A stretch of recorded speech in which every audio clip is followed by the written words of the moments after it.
ಕೂಡ ನಾಶವಾಗುತ್ತಾರೆ.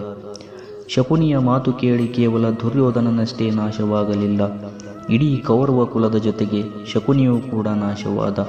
ಯಾವತ್ತೂ ಶಕುನಿಯ ಕೆಲಸ ಮಾಡಬೇಡಿ. ಯಾವ ಹಸುವು ತನ್ನ ಕರುವಿಗೆ ಮೇವು ಸಂಗ್ರಹ ಮಾಡಿಟ್ಟು ಸಾಯುವುದಿಲ್ಲ, ಆದರೆ ಮನುಷ್ಯ ತನ್ನ ಮಕ್ಕಳಿಗೆ ಬೇಕು, ಮೊಮ್ಮಕ್ಕಳಿಗೆ ಬೇಕು ಎಂದು ಸಿರಿ ಸಂಪತ್ತನ್ನು ಸಂಗ್ರಹಿಸಿಟ್ಟು ಹೋಗುತ್ತಾನೆ. ಇದರಿಂದ ಒಂದು ಸತ್ಯ ತಿಳಿಯುತ್ತೆ, ದೇವರ ಮೇಲೆ ಪ್ರಾಣಿಗಳಿಗಿರುವಷ್ಟು ನಂಬಿಕೆ ಮನುಷ್ಯನಿಗೆ ಇಲ್ಲ ಎಂದು.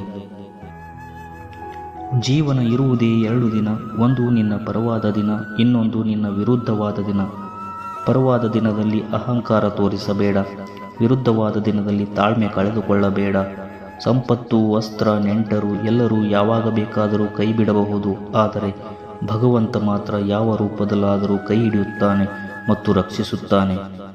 ಜೀವನದಲ್ಲಿ ನೆಮ್ಮದಿಯಾಗಿರಬೇಕು ಎಂದರೆ ನಾವು ಇನ್ನೊಬ್ಬರ ವಿಷಯಕ್ಕೆ ಅನಾವಶ್ಯಕ